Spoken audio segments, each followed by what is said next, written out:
Share করেন আর সুন্দর comment করেন, জানান আপনার মতামত, আমাদের গার্ডেনটি কেমন লাগতেছে।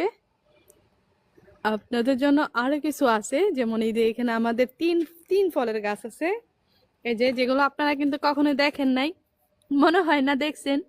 এটা হচ্ছে অতিনি ও জাইতুন, বুঝছেন? এই যে এইটা হচ্ছে কোরআনে বর্ণিত সেই ফল, আমরা লাগিয়েছি, কিছুদিন পরেই হয়তো পাকবে, আর তখন আমরা যখন খাবো আপনাদেরকে এই দিয়েই খাবো, দোয়া করবেন।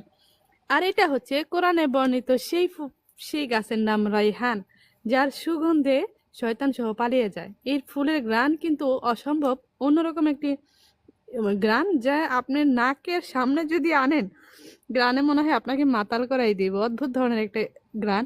তবে এই গ্রানটা শয়তানে সহ্য করতে পারে না।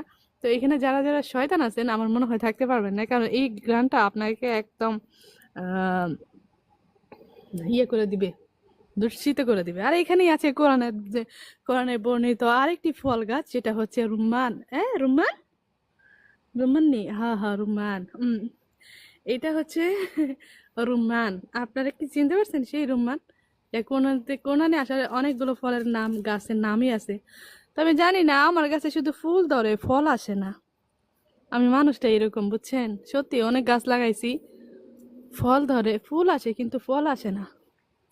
এর প্রমাণ এটাই, এই যে এই না, এই জাইতুন গাছের আবার তিন গাছের অনেক ফল আসছে। এই এই জায়গাটা আমি ঢাইকা রাখছি যেন কোনো শয়তানের চোখে না পড়ে, ঠিক আছে? মানে এটা একবার পুরা সব কিছু দেখা কত বড় বড়।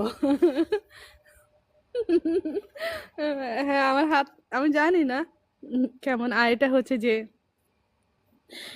এটাও কোরআনের একটা বর্ণিত ফলের গাছ, সেটা হচ্ছে আপনার কি গাছ, আমি বাংলায় বলি কমলা, ঠিক আছে, কমলা।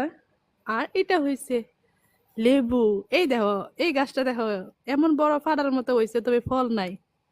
আমার সব গাছই ফুল ধরে, ফল আসে না। এর মানে কি বুঝছেন? আমার লাইফে কোনো ভালো কিছু নাই, সৌন্দর্য আছে।